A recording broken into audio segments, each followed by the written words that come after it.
Fahri ini mendengar ada suara ketukan dari tembok. Mulutnya sobek menyeringai dan matanya tajam melihat ke arah Fahri. Rambutnya ini tebal seperti ijuk dan sangat panjang. Pocong ini tuh melompat mondar-mandir gak karuan. Dan Fahri pun kaget, dia teriak dengan kencang. Pocong! Hey, halo. Balik lagi dengan gue Andika di Jelang Malam.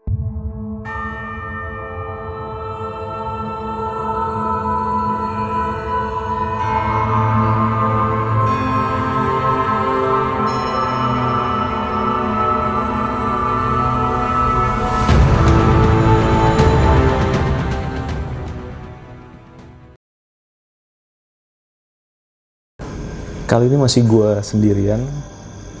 Jadi gue mau membawakan sebuah cerita dari seorang subscriber kita yang bernama Fahri Fatur Rahman. Fahri Fatur Rahman ini punya beberapa cerita pendek yang menurut gue layak untuk diceritakan di sini. Karena ini lumayan serem sih. Oke, nggak usah lama-lama, kita langsung aja lihat videonya. Kejadian ini tuh terjadi beberapa tahun lalu saat Fahri selesai bekerja dan dia pulang, kemudian dia bersih-bersih dan kemudian istirahat. Tapi entah kenapa malam itu Fahri ini tuh kesulitan untuk tertidur. Dia mencoba terlentang, lalu miring kanan, miring kiri, atau bahkan tengkurap, tapi tetap dia nggak bisa tidur. Nah, sampai akhirnya dia mencoba kembali untuk terlentang. Nah, saat terlentang dan dia mulai tertidur, Fahri ini mendengar ada suara ketukan dari tembok.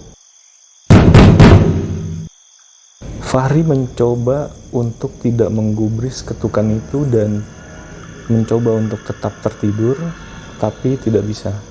Suara ketukan itu makin banyak, dari mulai tembok, pintu, sampai kaca dan ventilasi atas pun diketuk secara bersamaan.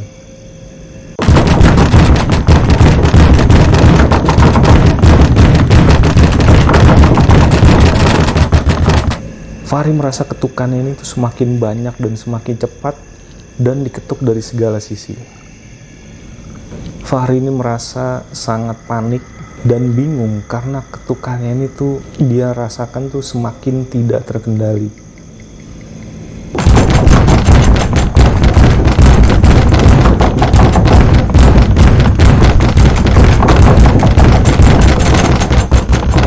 Fahri ini merasa sangat ketakutan dan bahkan dia tidak bisa berpikir untuk menelpon orang rumah, padahal handphonenya itu ada di sebelah dia. Akhirnya Fahri hanya bisa pasrah dan menerima keadaan dan mendengarkan ketukan itu sampai akhirnya ketukan itu pun selesai dengan sendirinya. Dan karena saking takutnya, Fahri ini kecapean dan tanpa terasa dia tertidur pulas. Nah, ini adalah cerita horor yang menurut gue cukup serem, walaupun tidak ada penampakannya. Tapi yang lu rasakan itu lu mendapatkan teror dari sesuatu yang bahkan lu nggak bisa lihat wujudnya. Itu menurut gue jauh lebih serem sih. Untungnya Fahri ini tidak berani mencari tahu siapa atau apa yang mengetuk tadi. Karena menurut gue, kalau Fahri sampai tahu apa yang mengetuknya, menurut gue ceritanya akan lain dan nggak akan selesai sampai sini. Mungkin terornya akan berlanjut lebih parah.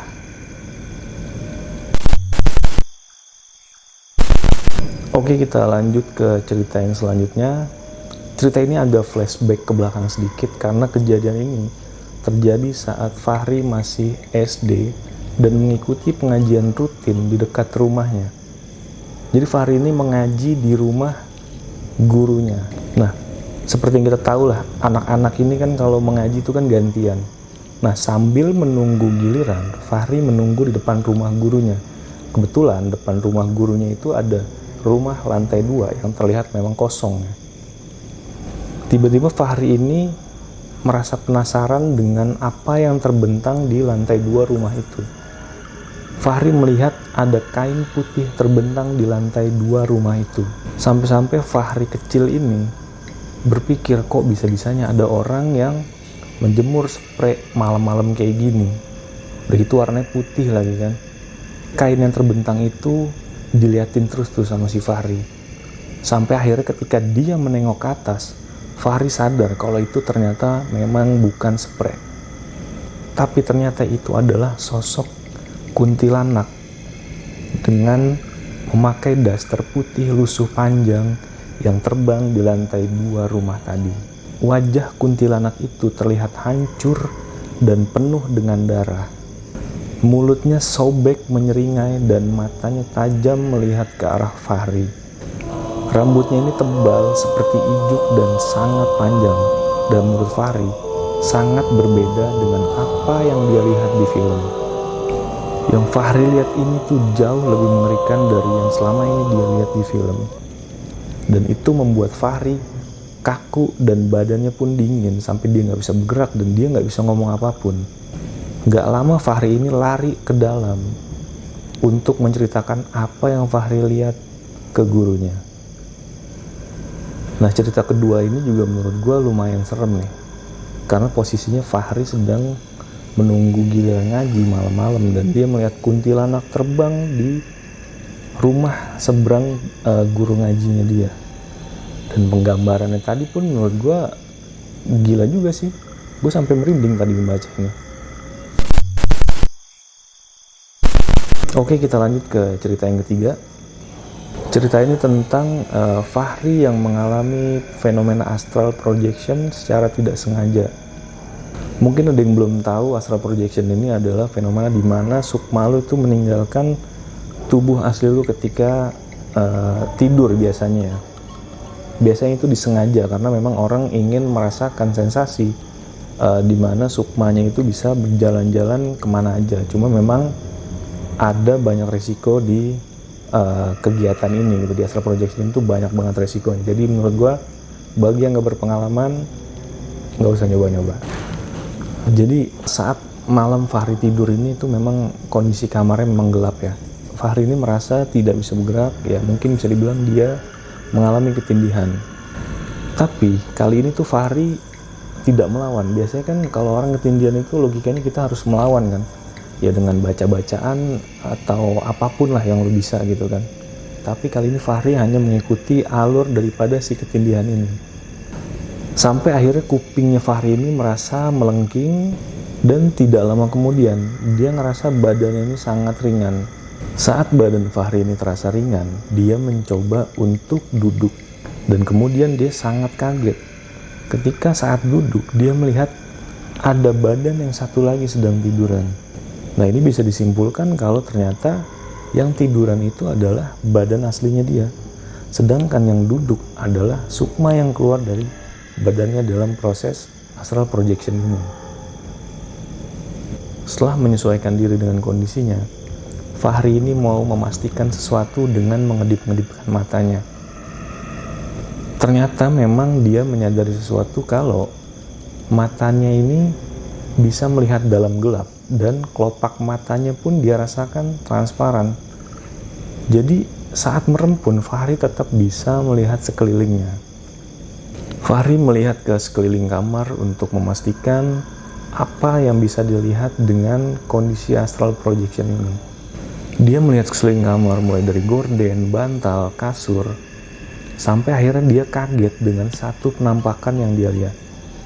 Fahri melihat sosok pocong di dekat pintu kamarnya. Badan pocong ini tinggi, sekitar mungkin Fahri lihat 2-3 meter. Pocong ini tuh melompat mondar-mandir gak karuan. Dan Fahri pun kaget, dia teriak dengan kencang. Pocong! Fahri berteriak-teriak ketakutan tapi tidak ada satu orang pun yang mendengar teriakannya. Dan setelah teriakan Fahri, pocong ini malah nengok ke arah Fahri. Wajah pocong ini pucat dengan mata yang sayu seperti mayat. Pocong ini meronta-ronta dan melompat sambil mencipratkan tanah merah yang melumuri ujung kain di kakinya. Fahri sempat bertatap-tatapan dengan pocong ini. Fahri dibuat kaku, tidak bisa bergerak ketika dia menatap pocong ini dengan dalam. Lalu setelah Fahri bisa bergerak, pocong ini pun kembali lompat-lompat, meronta-ronta, seperti seolah-olah pocong ini sedang mau melepaskan sesuatu dari badannya. Fahri berlari untuk membangunkan kakek dan neneknya. Jadi Fahri ini mencoba untuk menyentuh badan kakek dan neneknya, tapi tidak ada hasil. Bahkan Fahri mencoba untuk mengangkat selimut yang ada di badan kakek neneknya ini, tapi tetap tidak bisa. Jadi bisa disimpulkan kalau ini adalah sukma daripada Fahri yang mencoba untuk menyentuh badan asli daripada kakek dan neneknya.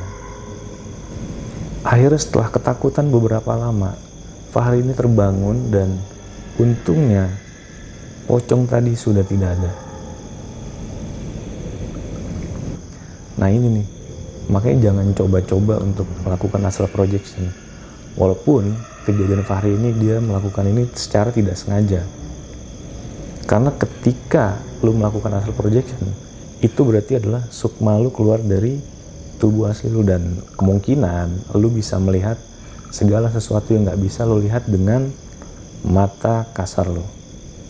Seperti tadi, Fahri melihat ada pocong. Kalau lu gak siap melihat pocong itu, lu mau lakukan apa? Itu lu mau balik ke badan lu juga kan gak bisa segampang itu mungkin ya. Apalagi yang dilihat ini adalah pocong yang mungkin bagi sebagian orang di Indonesia itu sangat ditakuti gitu. Jadi ini adalah salah satu setan yang paling ditakuti oleh masyarakat Indonesia kebanyakan. Dan lo lihat pocong itu ngelompat-lompat nggak karuan, dan di kakinya itu, di ujung kakinya ada kain yang masih ada tanah merahnya. Lo bayangin, anjing merinding gue.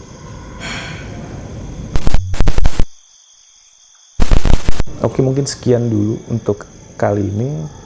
Jadi si Fahri ini mengirimkan 3 cerita horor ya, yang tadi udah kita bacain semua. Mudah-mudahan sih nanti Fahri ada beberapa stok cerita horor lagi yang bisa gue bacain di konten ini.